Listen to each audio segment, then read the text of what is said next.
श्रद्धाबुद्धी संपन्न शील संपन्न आपण सर्वच उपासक उपासिका आपल्या सर्वांना खूप खूप मंगल कामना, खूप खूप आशीर्वाद। आज परत एका धर्म चर्चेला थोडा आपण हात घालूया।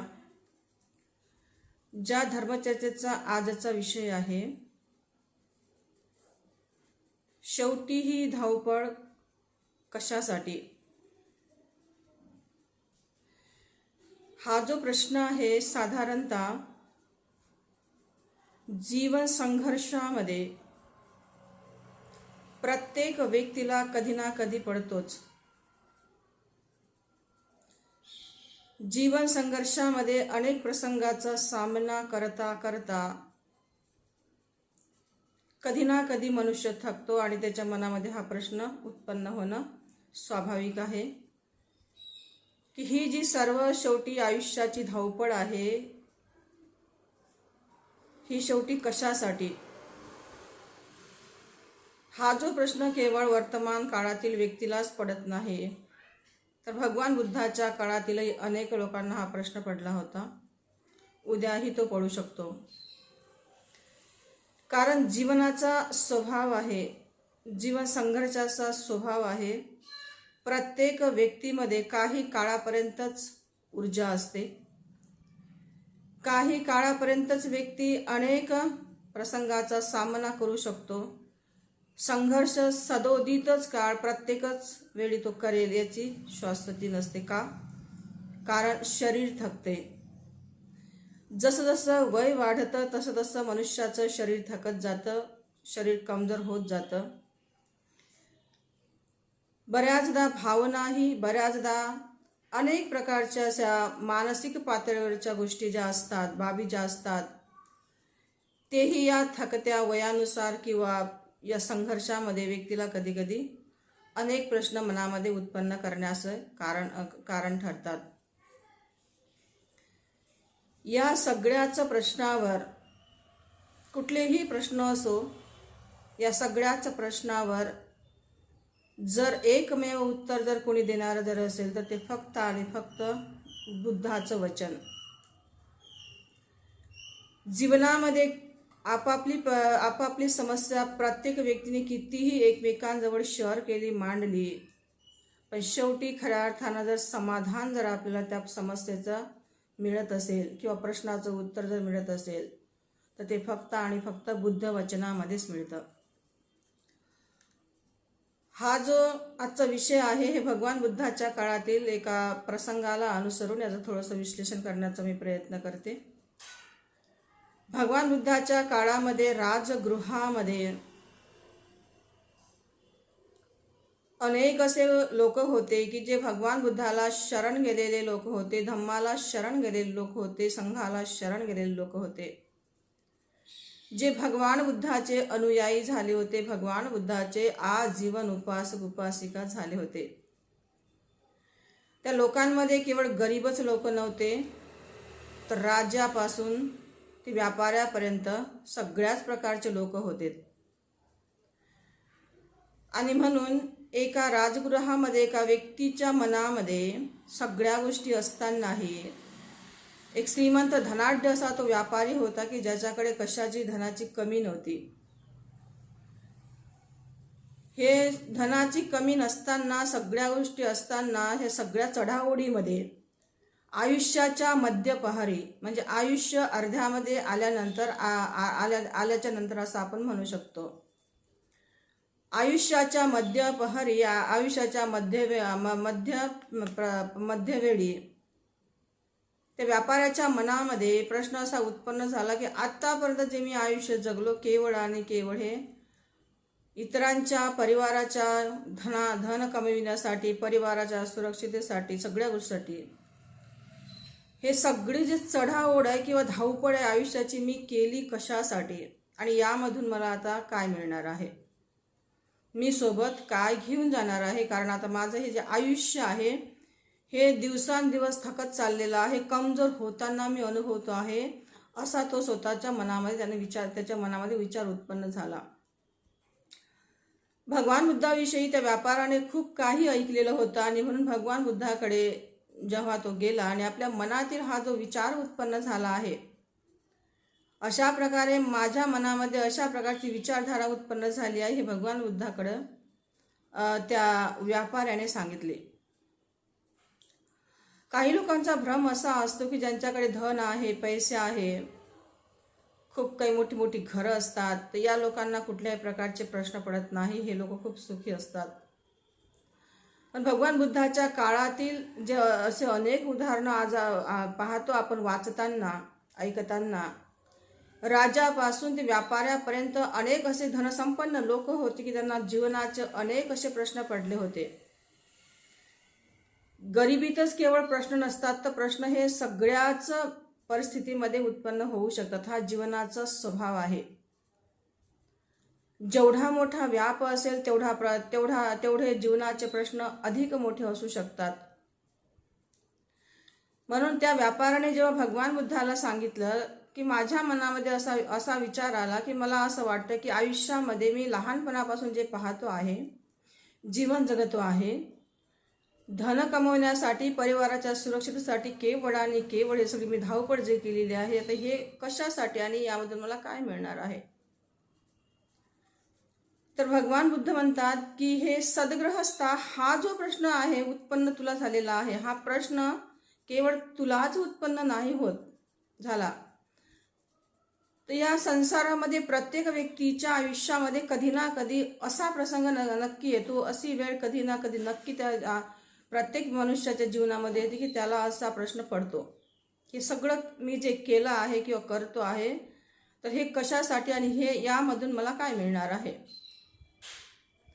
तर अशा प्रकारे भगवान बुद्ध त्या व्यापाराला उपदेश करतात की म्हणते हे सद्गृहस्था, कशासाठी आणि कोणासाठी, हे जे आपण निर्माण केलेलं जे विश्व आहे, हे निर्माण केलेल्या विश्वामध्येच मग आपला परिवार, संसार जे काही असेल, या सगळ्यामध्ये आपल्यावर अनेक प्रकारच्या जबाबदाऱ्या कळत न कळत येतात आणि त्या जबाबदाऱ्या पूर्ण करण्यासाठी मनुष्याची इच्छा असो अथवा नसो, ते सगळं मनुष्याला करावं लागतं. कारण मनुष्याच्या आयुष्यामध्ये परिवार असेल, काही लोक जर असेल, तर हे त्या व्यक्तीच्या भरोशावर, मनुष्याच्या भरोशावर आश्रय त्यांच्या आश्रयी असतात, एकमेकांशी जुळलेली असतात. आणि म्हणून भगवान बुद्ध म्हणतात हे सद्गृहस्था हा जीवनाचा स्वभाव आहे की प्रत्येक मनुष्याचं जे जीवन आहे, संसारी जीवन आहे, प्रत्येक व्यक्तीचं हे कुठं ना कुठं एकमेकांवर डिपेंडिंग आहे, म्हणजे आश्रित जीवन आहे. आणि आश्रित जीवन जर असेल तर हे सगळं एकमेकांच्यासाठी कुठेतरी काही ना काही मदत, सहकार्य म्हणून, योगदान म्हणून, कर्तव्य म्हणून ते सगळं करावं लागतं. आता जे हे सद्गृहस्था, तुला असं वाटतं की सगळं मी केलं आणि कशासाठी, कोणासाठी, हे जेव्हा तुला प्रश्न पडतो, तुझ्या प्रश्नाचं उत्तर तुझ्याचकडे आहे. कारण भगवान बुद्ध म्हणतात हे कोणासाठी केलं, हे केवळ आणि केवळ जी तुझी लोक होती, जे तुला असे आवडणारी लोक होती, किंवा ज्या संसारामध्ये, ज्या परिवारामध्ये तू जे विश्व निर्माण केलं, ज्या कर्माच्या प्रत्ययाने ज्या संसारामध्ये तुझा जन्म झालेला आहे, त्या कर्माच्या प्रत्ययाने जसा तुझा जन्म झालेला आहे, त्या जन्म झाल्यानंतर ज्या लोकांच्या सहवासामध्ये तू जन्म घेतलेला आहे, ज्या परिवारामध्ये तू जन्म घेतलेला आहे, हे सगळं गोष्टी तुला कराव्या लागल्यात, कारण ते तुझं कर्तव्य होतं. मग हे सगळं कशा आणि कशासाठी, कोणासाठी आणि कशासाठी, हा जेव्हा तुला प्रश्न पडतो, तर भगवान बुद्ध म्हणतात हे एक तुझं त्या लोकांच्या प्रती असलेलं कर्तव्य होतं. पण आता याच्यातून तुला निघता सुद्धा येतं. निघता कसं येईल, तर भगवान बुद्ध म्हणतात हे जे तू मनपूर्वक तुझ्या आयुष्यामध्ये ज्या पद्धतीने ज्या व्यक्तीविषयी कर्तव्य जे पूर्ण जर केलं, तर तुला आता कधी जीवनामध्ये पश्चाताप होणार नाही की मी ज्या व्यक्तींच्या प्रती माझं कर्तव्य होतं ते काहीतरी मी अर्धवट केलेलं आहे. आणि म्हणून तू आता स्वतःमध्ये तुला जेव्हा तू स्वतः जेव्हा रत होण्याचा प्रयत्न करशील, तुला एक गोष्ट चांगल्या प्रकारे जाणवेल की हे जे सगळ्या गोष्टी उत्पन्न झालेल्या आहेत, कारण याला ही कारणीभूत मीच आहो. कारण माझ्याच पंच उपादान स्कंधाची उत्पत्ती या संसारामध्ये झाली नसती तर हा सगळा समूह आणि हा जो सगळा प्रपंच आहे हा कधीही माझ्या आयुष्यामध्ये उत्पन्न झालेला नसता. तर अशा प्रकारे भगवान बुद्ध म्हणतात मग त्या व्यापाऱ्याला म्हणजे हे सद्ग्रस्ता सगळा जो खेळ आहे व्यक्तीचा नाम आणि रूपाचा पंच उपादान स्कंधाच्या निमित्ताने नाम रूपाची जेव्हा जेव्हा मनुष्याची उत्पत्ती या संसारामध्ये होत राहते कर्माच्या प्रत्याने त्या व्यक्तीला अशा प्रकारच्या अनेक गोष्टींचा अनेक घटनांचा अनेक प्रसंगाचा सामना करावा लागतो. म्हणून हे सद्ग्रस्ता धीरे धीरे का होईना हळूहळू का होईना ही सगळी मनातून जी आसक्ती आहे ती व्यक्तीप्रतीच असो की वस्तू प्रतीच असो हे आपण सोडली पाहिजे. कर्तव्य म्हणून एक पूर्ण करणं आणि आसक्तीने युक्त ती एखादी गोष्ट जर करणं तर भगवान बुद्ध म्हणतात त्या ठिकाणी फरक पडतो.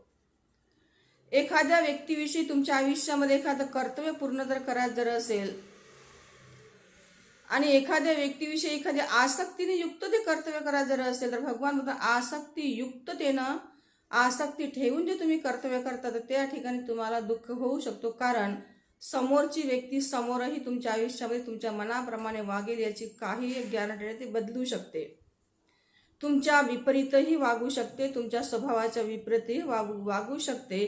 आणि जेव्हा ती तुमच्या स्वभावाचं विपरीत वागेल तेव्हा ते तुम्हाला एक प्रकारचं दुःख होईल आणि मग तुम्हाला असं वाटेल की ज्या व्यक्तीसाठी सगळं एवढं केलं आणि शेवटी या व्यक्तीनं शेवटी मला दुखवलंच. म्हणून भगवान बुद्ध त्या सद्ग्रस्ताला उपदेश करतात की म्हणजे सद्ग्रस्ता कर्तव्य माणसानं केलं पाहिजे, परंतु आसक्ती ठेवून जास्तच अपेक्षा ठेवून त्याच्यामध्ये रममान जर झालं तर ते एक प्रकारे कर्तव्याच्या नावाखाली भगवान बुद्ध म्हणतात स्वतःच्या आयुष्यामध्ये अनेक दुःखाची एक प्रकारे शृंखला मनुष्य तयार करत असतो. तर अशा प्रकारे तो उपदेश त्या व्यापाऱ्याने ऐकला आणि त्याला समजला की हे सर्व मी जे केलं कशासाठी. कारण ज्या व्यक्तीच्या सहवासामध्ये मी आलो परिवारातील कोणाच्याही जर असेल तर तिथं माझी कुठं ना कुठं अपेक्षा होतीच. माझी पत्नी होती तर पत्नीच्या प्रती माझी एक अपेक्षा होती की माझी पत्नी माझ्या मनाप्रमाणे वागली पाहिजे किंवा माझ्या सगळ्या तिनं माझी सेवा केली पाहिजे, माझा मुलगा अशा प्रकारे वागला. प्रत्येक व्यक्तीकडून मी जेव्हा अपेक्षा केली तर ते अपेक्षा जेव्हा पूर्ण नाही झाली तेव्हा मला दुःख झालं आणि ते दुःख झाल्यामुळं वैतागून हा प्रश्न माझ्या मनात उत्पन्न झाला की हे सगळं मी केलं कशासाठी. ही भागदौड किंवा हे जे आयुष्याची चढाओढ आहे ही केली कशासाठी. तर अशा प्रकारे भगवान बुद्ध म्हणतात जो व्यक्ती करतो तो स्वतःच्या सुख समाधानासाठी करत असतो. स्वतःच्या सुख समाधानाच्या प्रत्ययाने समाजात राहणाऱ्या लोकांना सुख समाधान मिळत असते.